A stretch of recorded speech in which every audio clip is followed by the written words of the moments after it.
subscribe channel Bu Muji ya. Oke.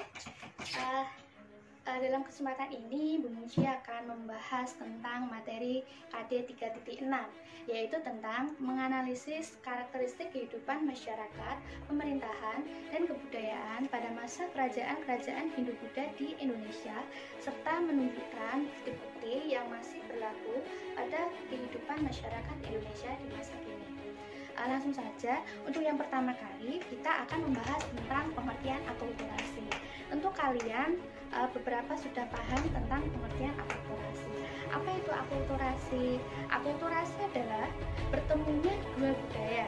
Dua budaya itu bertemu menghasilkan budaya baru, ya. Tetapi di sini budaya baru itu tidak meninggalkan ciri khas asli dari masing-masing budaya. Gitu. Mungkin di antara kalian beberapa masih ada yang bingung arti dari akulturasi. Untuk lebih memudahkan kalian memahami apa itu akulturasi, Bu Muji kasih gambaran seperti ini ya. Jadi amati konsentrasi bagian di bawah ini. Bu Muji kasih dua gambar, yaitu yang pertama ada gambar segitiga ditambah lingkaran, hasilnya sama dengan segitiga dan lingkaran itu terpisah. Yang kedua ya, yang kedua kalau kalian amati gambar segitiga bertemu dengan lingkaran akan menghasilkan segitiga yang di dalamnya itu terdapat lingkaran. Nah, menurut kalian mana sih yang tepat tentang akulturasi? Gambar itu menunjukkan yang tentang akulturasi itu yang mana? Yang atas atau yang bawah? Nah, jawaban yang tepat adalah gambar yang di bawah. Jadi, akulturasi itu adalah jika segitiga tadi bertemu dengan lingkaran itu menghasilkan segitiga yang lingkarannya berada di dalamnya. Gitu ya. Semoga dengan gambaran ini kalian lebih paham dengan pengertian akulturasi. Nah, akulturasi sendiri itu dibagi menjadi beberapa bidang ya. Ada 6 bidang. Yang pertama ada bidang seni bangunan, yang kedua ada bidang seni ukir, yang ketiga ada bidang sistem pemerintahan, yang keempat ada bidang kepercayaan, yang kelima ada bidang tulisan dan bahasa, dan yang keenam adalah bidang upacara. Oke. Nah, untuk yang pertama itu tentang bidang seni bangunan ya. Yang minggu lalu sudah Bu Muji terangkan materi seni bangunan. Dalam akulturasi bidang seni bangunan ini contohnya adalah candi ya. Kok bisa candi itu dikatakan sebagai wujud akulturasi budaya Hindu-Buddha? Nah, untuk lebih memahami materi ini kalian bisa lihat gambar di bawah ini ya. Jadi budaya asli Nusantara ya, kalian ingat pada masa praaksara ya, kalian pasti ingat ada yang namanya punden berunda-unda. Nah, punden berunda-unda itu ada di Nusantara, di Indonesia sejak zaman Megalitikum. Itu budaya asli Indonesia. Nah, kemudian budaya India masuk ke Indonesia. Nah, bertemulah dengan budaya India, yaitu candi, bangunan candi. Candi, bangunan candi ya, dan bagian-bagiannya itu adalah asli dari budaya India.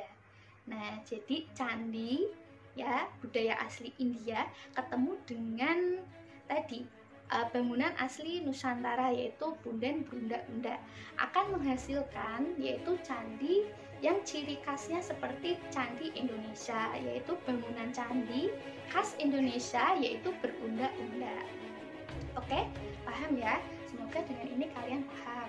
Nah, punden berunda-unda ini kalian bisa lihat, amati di Candi Borobudur ya. Kalau Candi Borobudur itu corak Buddha, sedangkan corak Hindunya adalah Candi Prambanan. Nah, ngomong-ngomong tentang candi, kalian pasti tahu ya tentang candi. Apa sih fungsi dari candi? Nah, candi ini kalau dalam agama Buddha seperti Borobudur itu digunakan untuk tempat beribadah bagi kaum Buddha ya.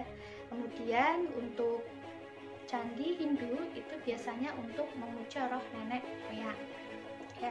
Jadi candi itu di Indonesia ada dua corak, yaitu corak Hindu dan corak Buddha. Tetapi masing-masing ciri khas dari bangunan di Indonesia itu adalah berundak-undak, gitu ya, paham?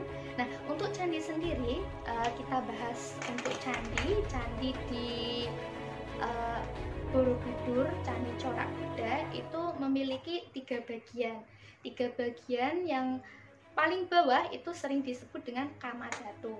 Kamadhatu bagian tengah itu biasanya dikatakan sebagai Rupadatu, dan yang paling atas itu adalah Arupadatu. Apa sih pengertian Kamadhatu, Rupadatu, dan Arupadatu? Untuk bagian bawah, Kamadhatu itu artinya adalah melambangkan dunia fana. Ya, untuk bagian tengah Rupadatu itu menggambarkan tentang pemurnian jiwa. Kemudian yang paling atas Arupadatu itu merupakan kehidupan yang melambangkan kehidupan nirwana, tempatnya para dewa, gitu. Nah, untuk candi yang bercorak Hindu ya, ada tiga bagian juga yang disebut Burloka, Buvarloka, dan Swarloka. Nah, ini maknanya sama seperti yang candi bercorak Buddha, jadi beda istilah saja. Kalau Burloka itu artinya kehidupan di dunia fana, ya. Swarloka itu menggambarkan tentang pemurnian jiwa, dan Swarloka itu menggambarkan tentang dunia para dewa, gitu. Nah, itu tentang seni bangunan ya. Yang kedua, kita akan bahas tentang akulturasi bidang seni ukir. Nah, akulturasi dalam bidang seni ukir yaitu yang akan kita bahas tentang relief. Tentunya kalian tahu dan paham apa toh itu relief. Mungkin kalian juga pernah melihat relief di Candi Borobudur, gitu. Ya, apa itu relief? Relief adalah ya pahatan, biasanya pahatan di dinding atau tubuh candi ya, berupa patung-patung gitu yang dipahat di dinding atau kaki candi. Nah, itu biasanya dalam pahatan itu menceritakan sesuatu kisah ya. Nah, kok bisa relief itu dikatakan sebagai wujud akulturasi budaya Hindu-Buddha? Nah, untuk lebih memahaminya ya, karena relief ini kok sebagai wujud akulturasi, Umuji kasih gambaran lagi seperti ini ya. Jadi bangunan relief seni pahat di dinding candi itu adalah budaya asli India. Itu berasal dari India ya, itu asli India.